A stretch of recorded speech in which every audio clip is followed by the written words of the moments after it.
diferente, esse ninguém entende. O Bota é fogo, é campeão, é campeão, é campeão. Fala galera do Almanac Botafoguense, uma ótima tarde de quinta-feira. Hoje é dia de TBT e no TBT aqui do Almanac nós vamos contar as histórias dos mascotes no Botafogo, gente. O Pato Donald, o Biriba, o Manequinho. Pois bem, a história do Glorioso é riquíssima, a gente sabe muito bem disso.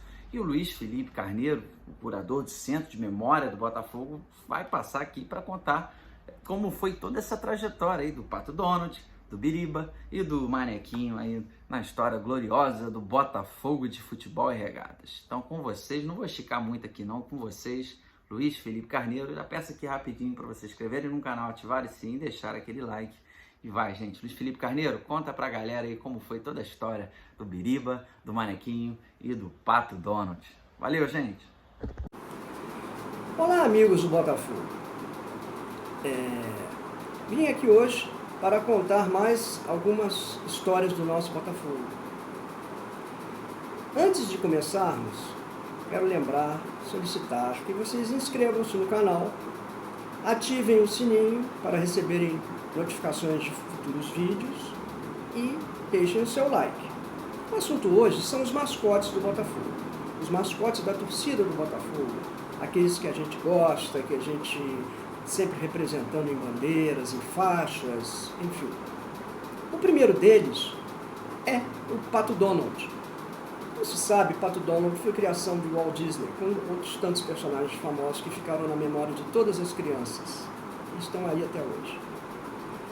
O Pato Donald, na década de 40, tornou-se símbolo da torcida do Botafogo através de um caricaturista, um chargista argentino que vivia no Rio, chamado Lorenzo Molas, que escolheu o Pato Donald para ser o nosso representante do Botafogo, assim como fez com outros personagens de Disney para os outros clubes. No caso do Botafogo, o Pato Donald, por ser ele um aguerrido, como eram os dirigentes do Botafogo, em defesa dos interesses do Botafogo.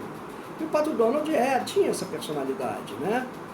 De ser um lutador, estrilar, reclamar quando tinha seus direitos violados. Então o Pato Donald ele se encaixava perfeitamente no perfil do dirigente do Botafogo e também do torcedor. Enfim. Infelizmente ele não pôde ser oficialmente tornado mascote do Botafogo em função dos direitos autorais em relação à Disney Produções. O segundo grande mascote da história do Botafogo é o Biriba, o cãozinho Biriba, preto e branco, que pertencia ao Macaé, que tinha sido jogador do Botafogo. E em julho de 1948, 25 de julho de 48, houve um jogo do Botafogo com o Madureira, em General Severiano, e o Macaé levou o Biriba para a arquibancada e o Biriba fez um sucesso já na preliminar de aspirantes, onde o Botafogo ganhou de 10-2 do Madureira. E o Biriba fez aqui, o povo adorou, ele muito bonitinho, ele, enfim, uma vivacidade muito grande. E no jogo de fundo, com o próprio Madureira, um jogo de profissionais, o Biriba já entrou em campo, porque o Carlito Rocha, quando viu aquilo, pegou, traz ele aqui, Macaé, ele vai entrar em campo, e foi o maior sucesso, o Botafogo ganhou de 6-0 nesse jogo. Meses depois, em setembro, haveria um jogo com o Vasco em São Januário. A diretoria do Vasco, atendendo a reclames de juízes britânicos que habitavam no Rio, e até brasileiros, que o Biriba, ele abocanhava a perna dos adversários, ele perseguia a bola, ele retardava o início das partidas, e dizem alguns até que ele era mandado para entrar em campo quando o Botafogo estava sendo atacado, algumas vezes, para o juiz parar o jogo e esfriar o ataque adversário. Mas isso aí a gente não tem certeza. Mas me disseram, Otávio, me disseram que fazia assim, tá? Otávio foi jogador em 48, confirmou isso. Bom. Então o Vasco... Não, está proibida a entrada do Biriba em São Januário. Tem uma foto famosa em que o Biriba está sobre uma máquina de datilografar, redigindo um ofício solicitando que fosse permitida a presença dele em São Januário naquele domingo. Chegado o domingo, o presidente Carlito Rocha, de terno e gravata, todo arrumado, pôs o Carlito no colo, foi para São Januário, e lá chegando, quando foi interpelado, disse, não, vocês podem barrar o Biriba, mas não podem barrar o presidente do Botafogo. E entrou para porta dentro de São Januário com o Biriba no colo. E o Biriba assistiu o jogo, tudo direitinho com o Carlito. Biriba também foi decisivo em dezembro de 48, porque na semana do jogo, da final com o Vasco, né, correu um boato de que o Biriba seria envenenado pelo pessoal do Vasco. Carlito entrou em pânico e deu ordens ao Macaé que ficasse isolado com o Biriba numa das torres da nossa sede, do Palacete, sem nenhuma comunicação com o mundo cá fora. A comida do Biriba seria entregue lá e a obrigação era o Macaé provar a comida. Se estivesse boa, Biriba poderia fazer a sua refeição. E Carlito ainda disse, bom, Deus queira que não aconteça nada, mas se acontecer, o Biriba estará presente no jogo de domingo na final. Coisas do Botafogo. Bom, veio o jogo e o Biriba, até fotos, né, quando o Otávio fez um gol, ele entra em campo para comemorar com os jogadores, entra no cantinho direito da foto, se vê o Biriba entrando eufórico no campo. E ao final do jogo, com a vitória de 3-1 e a conquista do campeonato pelo Botafogo, o Biriba, também há uma outra foto em que Biriba começa a puxar a meia do Newton Santos. Os jogadores estavam comemorando, mal tinha acabado o jogo, né? E o Newton faz se agacha, faz um cafuné na cabeça do Biriba, dando a ele o amor que todos tinham e temos pelo Biriba. Muito legal isso. Em janeiro de 49, meses depois, o Botafogo teve que jogar em São Paulo.